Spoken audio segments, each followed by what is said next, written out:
अस्सलाम वालेकुम नाजरीन, द इंडोज के साथ आपका मेज़बान इंतज़ार हैदरी हाजिर खिदमत है। नाजरीन, पाकिस्तान तहरीक इंसाफ की हुकूमत का खात्मा हुआ और अब अपोजिशन की हुकूमत बनने जा रही है।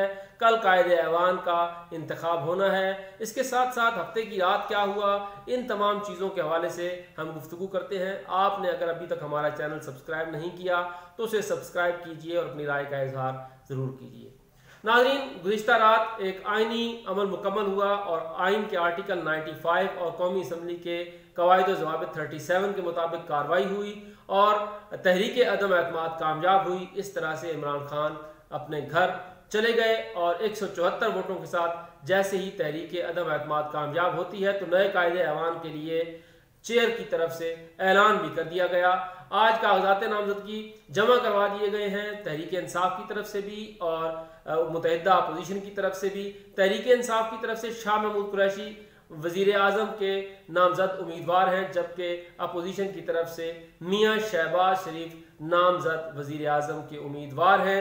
अब कल ये मुकाबला होना है और कल जो इजलास होगा वो आइन के आर्टिकल 91 और कौमी असम्बली के कवायद ज़वाबित 32 के मुताबिक होना है, लेकिन तरीक़ाकार वही होगा। उसी तरह से 5 मिनट तक घंटियां बजाई जाएंगी, तमाम अरकान को हाजिरी यकीनी बनाने का कहा जाएगा। उसके बाद जैसे ही तमाम अरकान आ जाएंगे फिर कौमी असम्बली के हाल बंद कर दिए जाएंगे और उसके बाद फिर डिवीजन की जाएगी और लॉबी ए और लॉबी बी होंगी, जिनमें मुतलका उम्मीदवारों के वोटर्स जो हैं वो जाएंगे और एक एक वोट कास्ट होगा और इस तरह से ये अमल मुकम्मल होगा। जैसे ही वोटिंग मुकम्मल होगी उसके बाद फिर चेयर की तरफ से ऐलान किया जाएगा कि अब घंटियां बजाई जा रही हैं, तमाम अरकान बाहर चले जाएं, कोई भी अंदर न रहे। जब तमाम अरकान बाहर चले जाएंगे 5 मिनट तक घंटियां बजाई जाएंगी। उसके बाद नतीजा मुरतब किया जाएगा। जब नताइज मुकम्मल तौर पर मुरतब कर लिए जाएंगे उसके बाद फिर तमाम अरकान ऐवान में आएंगे और ऐवान में आने के बाद उनके सामने वो नतीजा पढ़कर सुना दिया जाएगा और इस तरह से ये अमल मुकम्मल होगा।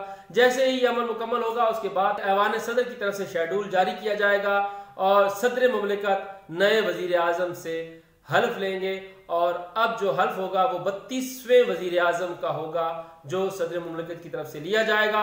ऐवान सदर में इस हवाले से तकरीब के जो इंतजामात हैं उन्हें भी मुकम्मल कर लिया गया है और तकरीबन 2 से 250 मेहमान जो हैं इस तकरीब में शरीक होंगे और आला सिविल और अस्करी हुकाम भी इस अहम तकरीब में शरीक होंगे। तो इस तरह से ये अमल मुकम्मल होगा और नए वजीर आजम बनेंगे।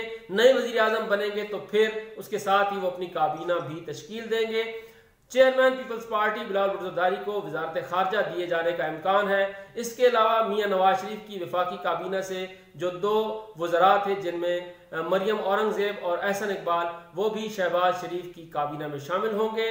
JUI के सरबराह मौलाना फजल रहमान के साहबजादे मौलाना असद महमूद भी वफाकी काबीना में शामिल होंगे। इसके अलावा पाकिस्तान पीपल्स पार्टी से सैयद खुर्शीद शाह, नफीसा शाह, शाजिया मरी के भी नाम आ रहे हैं कि उन्हें भी वफाकी काबीना में शामिल किया जाएगा या फिर उन्हें सरकारी ओहदे दिए जाएंगे। इसके अलावा जो कौम परस्त जमातें हैं उनको भी नुमाइंदगी दी जाएगी। अब नाज़रीन आते हैं दूसरे मसले की तरफ, जो कि एक खबर थी जिसने पूरे मुल्क में एक भौचाल मचा दिया और ये कहा गया कि हफ्ते की रात हेलीकॉप्टर आए हैं, अचानक बिन बुलाए मेहमान आए, उसके बाद फिर वजीर आजम पर दबाव बढ़ा और वजीर आजम को फिर घर जाना पड़ा और इमरजेंसी डिक्लेयर कर दी गई। ये हुआ वो हुआ, बहुत सी चीज़ें इसके साथ नथी की गई।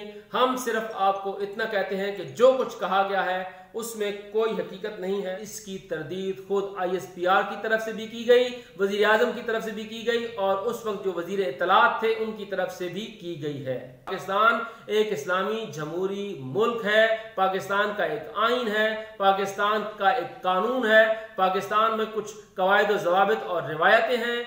इस तरह की खबर चलाकर एक जमहूरी प्रोसेस को मुतासिर करना किसी सूरत भी दुरुस्त नहीं है। इस खबर के हवाले से सिर्फ एहतजाज करना या उसकी तरदीद करना काफ़ी नहीं होगा, बल्कि इसकी बाकायदा तहकीक भी होनी चाहिए, क्योंकि इस खबर की वजह से पाकिस्तान का इमेज बैनुल-अक़वामी दुनिया पर बहुत बुरे असरात छोड़ रहा है और इससे मुल्क की बदनामी हो रही है कि किस तरह से एक वजीर आजम के साथ ऐसा सलूक किया जा सकता है। अब एक और जमहूरी हुकूमत आई है, मियां शहबाज शरीफ अब वजीर आजम होंगे तो उन्हें चाहिए कि एक तो उस खत की भी तहकीकात करवाएं जिसके बारे में बारहा वजीर आजम इमरान खान कहते रहे हैं, और उसके साथ साथ इस मामले की भी तय तक पहुंचा जाए। इस हवाले से मजीद जो भी खबरें होंगी, जो भी अपडेट्स होंगी, हम आपके साथ शेयर करते रहेंगे। हमारा चैनल देखते रहिए और अपनी राय का इजहार जरूर कीजिए। आखिर में इतना जरूर कहूंगा कि इमरान खान की हुकूमत 3 साल 8 माह के बाद रुखसत हुई है और उनका 5 साल का दौरानिया मुकम्मल होने से पहले उन्हें घर भिजवाया गया है। इस तरह के अमल से कभी भी मुल्क में जमहूरियत मजबूत नहीं होगी और हमेशा आने वाली हुकूमत पर इस तरह के खतरात मंडलाते रहेंगे, लेकिन पावर पॉलिटिक्स का नतीजा बिलाखिर ऐसा ही होता है। अल्लाह हाफिज।